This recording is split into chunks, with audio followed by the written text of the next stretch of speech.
Halo Sobat SG, terima kasih kamu sudah ngeklik video ini. Selamat datang di YouTube channel Bimbel SG. Hari ini kita akan ngebahas materi turunan, selain itu kita juga akan latihan beberapa soal tentang turunan. Oke, simak sampai habis ya. Oke, jadi materi yang akan kita bahas hari ini adalah tentang turunan. Kita mulai. Sekarang sebelum kita masuk ke rumusnya atau kita latihan soalnya, kita ini dulu ya, penggunaan turunan tuh di mana aja sih nantinya gitu. Yang pertama itu di bidang fisika. Jadi biasanya kalau di fisika itu penggunaan turunan akan digunakan untuk menentukan kecepatan, percepatan dan lain-lainnya. Jadi turunan termasuk materi penting untuk kalau kita mau terjun di bidang fisika gitu.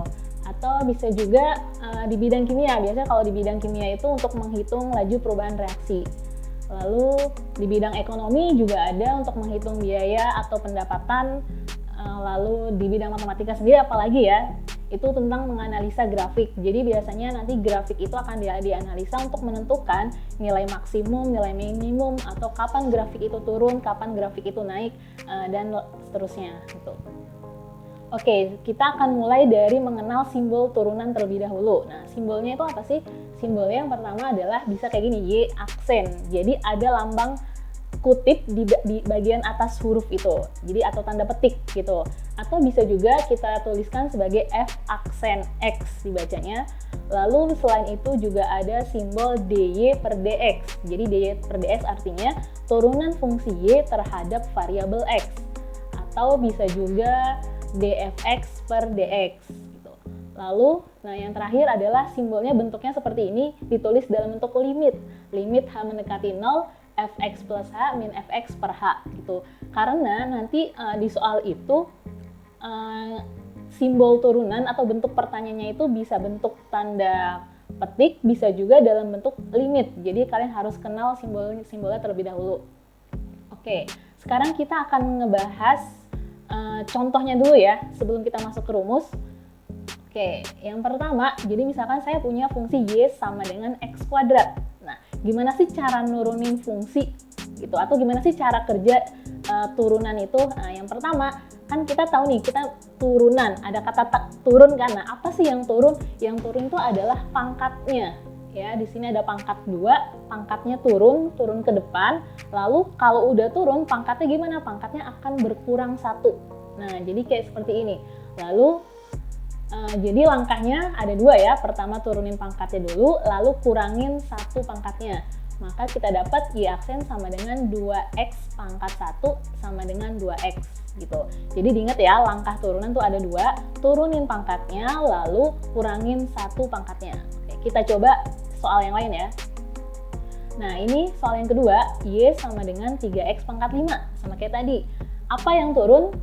Pangkatnya. Nah, di sini pangkatnya adalah pangkat 5. Nah, 5-nya turun ke bagian depan angka 3, nanti jadinya operasinya perkalian, lalu pangkat 5-nya kita kurang 1. Nah, maka kita dapat 15X pangkat 4. 15-nya dari 5 kali 3. Oke. Kita coba contoh yang berikutnya. Gimana kalau misalkan nanti fungsinya nggak ada pangkatnya, tapi bentuknya akar. Nah, step pertama, kalian ubah dulu si akar itu jadi pangkat. Nah, karena kan yang diturunin itu pangkat, maka kalau ada akar, kita ubah dulu jadi pangkat. Nah, di sini akar itu adalah pangkat setengah gitu. Oke, sama kayak tadi polanya, kita turunin pangkatnya, si setengahnya kita turun, lalu setengahnya kita kurang 1. Maka kita dapat setengah X pangkat min setengah, karena setengah dikurang 1 hasilnya min setengah. Lalu dari sini nanti kita bisa ubah-ubah bentuk jawabannya. Biasanya kita mengikuti, kalau di soal pilihan ganda kita lihat pilihan gandanya. Kalau misalkan pilihan gandanya menginginkan bentuk pangkat yang positif, maka kita ubah X pangkat min setengah menjadi X pangkat setengah. Lalu kita ubah lagi bisa kalau ke dalam bentuk akar gitu. Jadi nanti jawabannya itu sesuaikan sama pilihan ganda kalau dia pilihan ganda. Tapi kalau soalnya esai, kita bisa berhenti di X pangkat min setengah atau enggak sampai di 1/2 akar X. Oke, nah dari sini, dari pola yang dari contoh tadi, berarti kita bisa rumusin turunan nih. Kalau misalkan fungsinya kita buat lebih umum, yaitu A, X pangkat N, di mana A itu dari koefisiennya. Terus kita turunin. Nah, yang turun apa? Pangkatnya kan. Di sini pangkatnya adalah N. N-nya turun ke depan A, lalu pangkatnya berkurang 1, yaitu N kurang 1. Nah, ini adalah rumus turunan. Gitu. Oke, mudah-mudahan rumus turunannya bisa dipahami ya. Gitu. Oke, yang berikutnya kita masuk ke bentuk khusus dari sebuah fungsi. Nah, yang pertama, gimana kalau pangkatnya itu pangkat 1? Oke, nah kalau pangkat 1 sama kayak tadi, pangkatnya turun dulu ke depan, jadi 1 kali 3, X pangkat 1 min 1. Lalu kita dapat 3 kali X pangkat 0. Nah, X pangkat 0 itu nilainya adalah 1, maka kita tulis 3 kali 1. Nah, Y aksen sama dengan 3. Oke. Gimana nih? Jadi kalau X-nya pangkat 1, ternyata tuh kita tinggal lihat koefisiennya aja gitu. Jadi nggak usah pakai proses, jadi kita bisa hilangkan proses 2 langkah itu, langsung aja ke angka 3 gitu ya. Kalau fungsinya pangkat 1. Kita coba contoh lain. Misalkan ada fungsi dengan bentuk 123x. Terus kalian disuruh mencari nilai turunannya. Ya udah, tanpa pikir panjang langsung aja lihat koefisiennya. Koefisiennya berapa? 123. Ya udah, berarti Y aksen sama dengan 123. Oke. Contoh berikutnya, Y sama dengan 7,53x. Berarti turunannya berapa? Yaitu 7,53. Oke, ini bentuk khusus yang pertama ya, kalau X-nya pangkat 1 gitu. Yang berikutnya bentuk khusus yang kedua, kalau misalkan dia nggak punya X. Jadi konstanta aja atau angka aja gitu. Jadi kalau angka aja diturunin tuh hasilnya adalah 0 gitu. Oke, jadi ini ada catatannya ya. Jika angka atau konstanta diturunkan, maka turunannya adalah 0. Kita coba contoh yang lain. Misalkan fx sama dengan 1,23. Berapa sih turunannya? Oh, f aksen x sama dengan 0. Oke. Nah, sekarang kita masuk ke aturan turunan. Jadi aturan turunan ini digunakan untuk fungsi-fungsi yang nggak tunggal, alias ada bentuk atau ada operasi penjumlahan, operasi pengurangan, pembagian, perkalian, atau ada pangkat gitu. Yang pertama, kita akan belajar untuk bentuk penjumlahan atau pengurangan. Nah, di sini ada fx sama dengan 3x kuadrat plus 4x min 5. Jadi fungsinya sekarang udah nggak tunggal. Kalau tadi kan contohnya tunggal ya, selalu satu suku. Nah, di sini ada 3 suku dan operasinya adalah ada penjumlahan sama pengurangan. Oke, nah di sini turunannya adalah 3x kuadrat 6x, turunan 4x 4. Tadi kita udah belajar ya di contoh tentang turunannya. Gitu. Nah, jadi jika fungsinya penjumlahan atau pengurangan beberapa fungsi, maka bisa diturunkan satu-satu. Gitu. Jadi khusus untuk penjumlahan dan pengurangan, turunannya adalah satu-satu. Gitu. Oke, kalau kita buat rumus, bisa kita tuliskan seperti ini. Y sama dengan U tambah V, maka Y aksen sama dengan U aksen tambah V aksen. Y sama dengan U dikurang V, maka Y aksen sama dengan U aksen dikurang V aksen. Jadi U sama V itu adalah lambang sukunya ceritanya gitu. Oke, sekarang kita akan ngebahas aturan turunan untuk bentuk perkalian. Kita mulai dengan contoh Y sama dengan 5x pangkat 3 dikali sama 3x plus 2. Nah, gimana nih cara nurunin fungsi yang bentuknya perkalian? Nah, biasanya kita misalin dulu yang suku pertama itu dengan simbol U, lalu yang suku berikutnya kita tulis V. Nah, si U dan V ini kita turunin masing-masing, yaitu U menjadi U aksen, kita tulis 15x kuadrat. Ya, seperti sebelumnya 3 pangkatnya turun ke depan lalu dikali 5 jadi 15x kuadrat.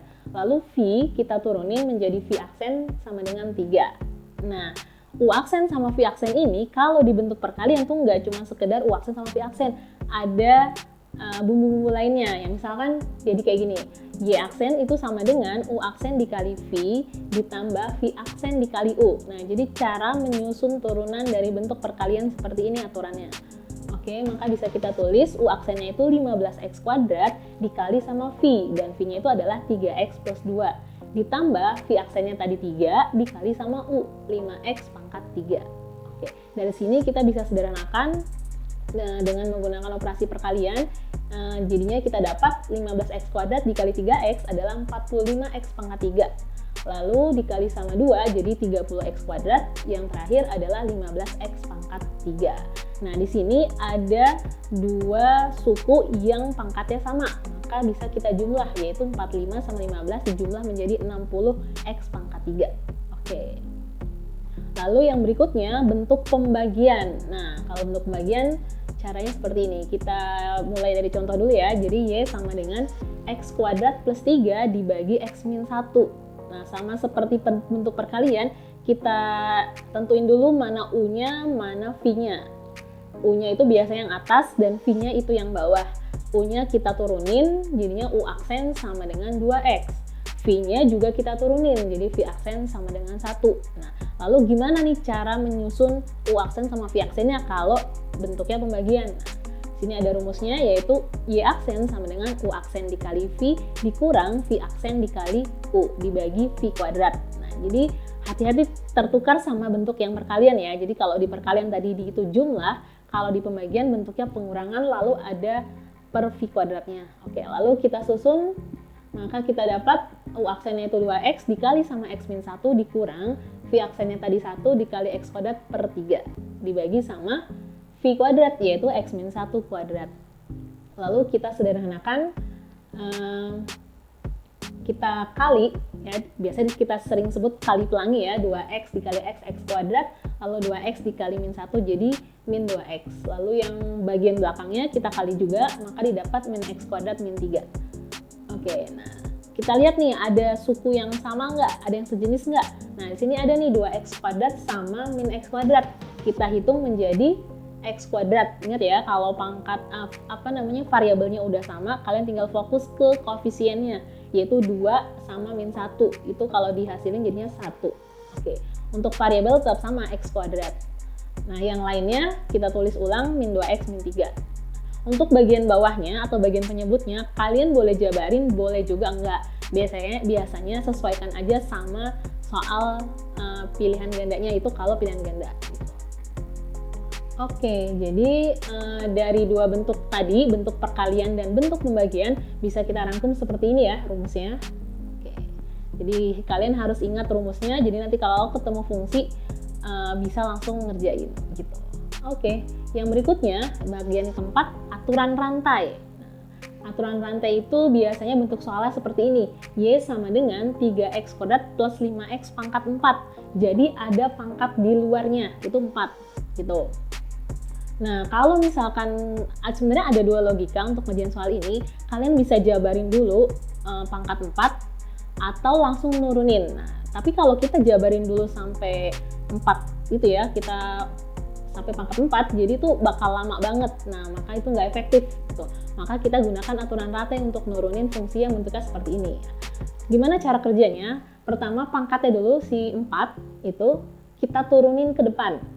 Oke, setelah turun pangkatnya berarti berkurang 1, sama kayak pola yang sebelumnya ya. Nah, habis itu kalian jangan cuman sekedar nurunin pangkatnya aja, turunin juga yang ada di dalam kurung. Nah, yang di dalam kurung itu si 3X kuadrat plus 5X diturunin jadinya apa? Yaitu 6X plus 5. Lalu jadi operasinya perkalian ya gitu. Nah, ini adalah cara nurunin bentuk fungsi yang seperti ini. Oke, lalu kita sederhanakan. Si 6X plus 5-nya kita boleh taruh posisinya ke depan sama 4, lalu nanti kita kali sama 4. Jadi didapat 24X plus 20 dikali 3X kuadrat plus 5X pangkat 3 gitu. Nah, ini bentuk akhir dari turunan yang bentuknya seperti ini ya. Jadi ada pangkat di luarnya gitu. Oke. Kalau kita rumusnya seperti ini jadinya Y sama dengan U pangkat N, di mana U-nya itu adalah fungsi ya, fungsinya itu nggak cuma satu, nanti ada beberapa. Kalau tadi kan ada 2 ya, 3X kuadrat sama 5X kalau nggak salah tadi ya. Lalu ini rumusnya N dikali U pangkat N min 1 dikali U aksen gitu. Lalu aturan rantai juga kepake di fungsi komposisi ya. Fungsi komposisi simbolnya kayak gini, Y sama dengan F bundaran G. Fungsi komposisi itu fungsi yang ada di dalam fungsi gitu ya. Nah, biasanya F bundaran G kita ubah dulu ke bentuk seperti ini, F dalamnya GX. Nah, gimana sih cara nurunin fungsi F dalamnya fungsi lagi? Nah, caranya adalah sama kayak aturan rantai tadi, turunin dulu si F-nya, yang di dalam kurung kan si GX, nah itu tetap nggak diapa-apain, lalu dikali sama turunan yang di dalam kurung tadi. Yang di dalam kurung siapa? GX kan? Berarti kita kali dengan G aksen X gitu. Jadi kalau aturan rantai itu nuruninnya nggak cuman sekali. minimal itu 2 kali gitu ya, nurunin pangkat lalu turunin dalam kurungnya gitu. Oke. Nah, ini contohnya. Nah, ini contoh lain aturan rantai ya.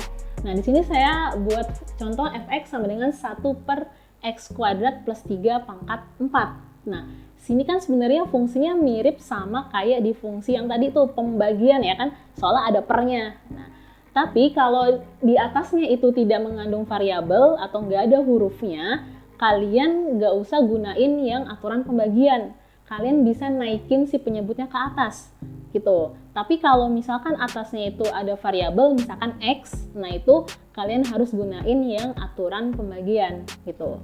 Nah, pangkatnya naik, jadi pangkatnya berubah jadi negatif ya. Kalian masih ingat ya aturan pangkat di kelas 10 gitu. Nah, di sini kalau udah diubah seperti ini, kalian turunin kayak tadi, min 4 itu dari si pangkatnya turun ke depan, lalu min 4 dikurang 1, jadinya minus 5.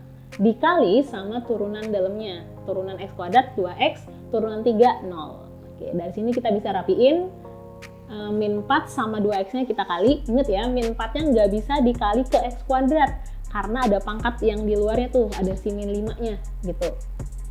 Oke, dari sini kita dapat min 8x per x kuadrat plus 3 pangkat 5. Nah, pangkatnya saya taruh ke bawah supaya jadi positif gitu.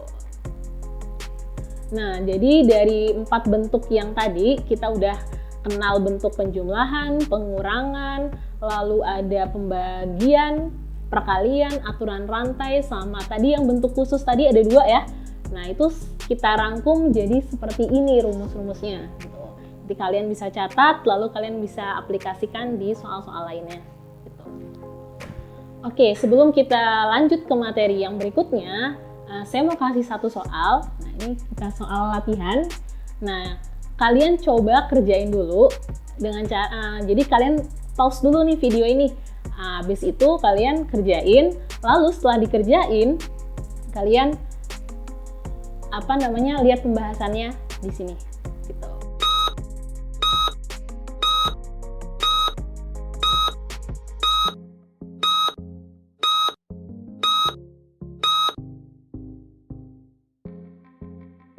Oke, gimana nih soal ini?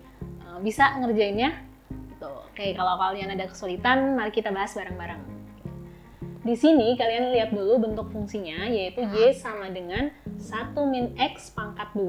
Ingat di sini ada pangkat di bagian luarnya, lalu dikali 2x plus 3, maka dy per dx. Oke, berarti kita lihat di sini nih fungsinya apa nih? Bentuknya apa? Perkalian di sini ya, maka kita akan gunain aturan perkalian. Lalu ada yang bentuknya pangkatnya di luar tuh, berarti nanti gunain aturan rantai gitu.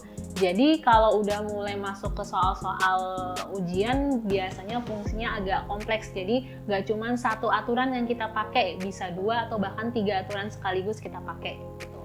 Oke, kita mulai. Nah, jadi kita di sini kita lihat ada lambang dy per dx. Masih ingat ya, dy per dx adalah simbol lain dari y aksen. Jadi sebenarnya soal ini nanyain tentang turunan gitu. Lalu karena bentuknya perkalian, kita identifikasi dulu ya, atau nggak kita kelompokin dulu deh. Ini yang namanya fungsi u-nya, lalu yang belakang itu fungsi v-nya. Nah, u-nya kita turunin, kita tulis u aksen sama dengan, nah di sini u-nya masuk ke aturan rantai. Jadi ingat-ingat lagi aturan rantainya, jadi pangkatnya ke depan 1 min x, lalu pangkatnya jadi pangkat 1 dikali sama turunan dalamnya, yaitu turunan 1 0, turunan min x adalah min 1.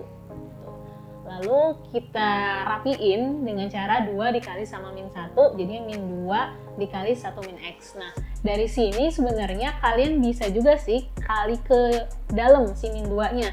Tapi kalau menurut saya itu jangan buru-buru dikali. Kenapa? Karena kita lihat tuh pilihan gandanya bentuknya perkalian, lalu ada unsur x min 1 atau enggak 1 min x. Jadi kalau kalian temukan kondisi kayak gini, jangan buru-buru dikali ke dalam. Jadi kita stop dulu sampai sini.